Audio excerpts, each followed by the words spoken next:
মার্চের 7 তারিখ ভাষণ দিয়েছিলেন শেখ মুজিবুর রহমান। রেসকোর্স ময়দান ছিল তখন, পরবর্তীতে নাম হচ্ছে সর্বার্থ উদ্যান। আমরা সেই শেখ মুজিবুর রহমানের বক্তৃতা ভাষণে, যেটা পরবর্তীতে বাংলাদেশের সংবিধানের অংশ হয়েছে, আমরা সেখানেও কিন্তু এই বাংলাদেশ হইলে বাংলাদেশে ইসলাম থাকবে না, এটা হিন্দু রাষ্ট্র আর নাস্তিক রাষ্ট্র হবে, এমন কোন কথা শেখ মুজিবুর রহমানের ভাষণ পাওয়া যায়নি। এবং আমাদের সংবিধান দেখলে সেখানে প্রত্যেকের ধর্ম পালনের সম্পূর্ণ অধিকার দেওয়ার ব্যবস্থা রয়েছে।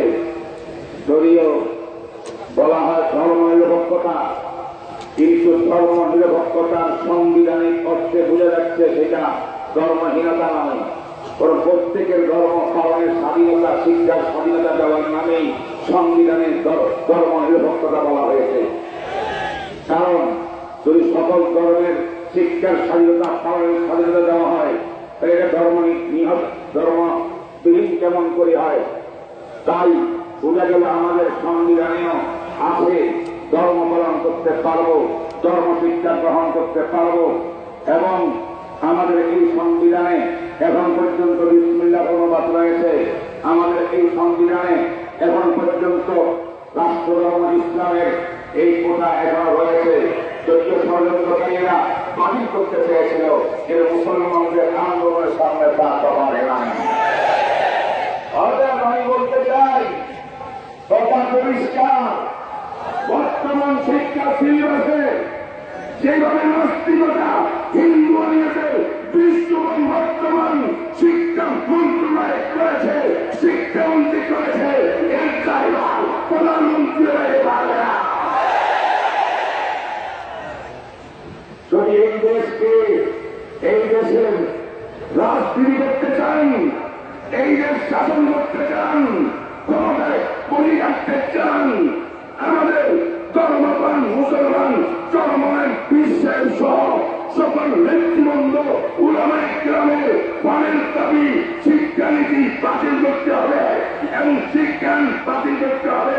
পাঠ্যপুস্তককে বাতিল করে নতুন পাঠ্যপুস্তক উলামায়ে কেরামের দেয়া পেশ করতে হবে। এই দাবি না মানলে এই দেশে ক্ষমতা থাকা যাবে না।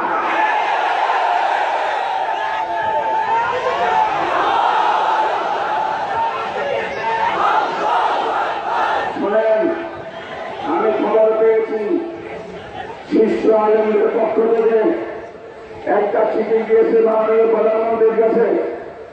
মাননীয় প্রধানমন্ত্রী যা করেছেন, পড়িয়া কিছু লোককে দিয়েছেন, দেখো এটা কি বলে। উলামায়ে কেরাম তার লোকজন একদিন পরে বলেছেন, মাননীয় প্রধানমন্ত্রী, উলামায়ে কেরাম শিক্ষা সিলেবাসের মধ্যে যে হিন্দুত্ব, নাস্তিকতার কথা বলছেন, এটা আমরা বইয়ের মধ্যে খুঁজে পাই নাই, এই বক্তব্য দিচ্ছেন। আমি মাননীয় প্রধানমন্ত্রীকে বলতে চাই, যদি এই খবর সত্য হয়, আপনার আশেপাশে যাদেরকে দেখতে বলেছেন তাদেরকে বাদ দিয়ে আমাদেরকে দায়িত্ব দিন। আমরা বই পুস্তক করে তোকে দিন দেখে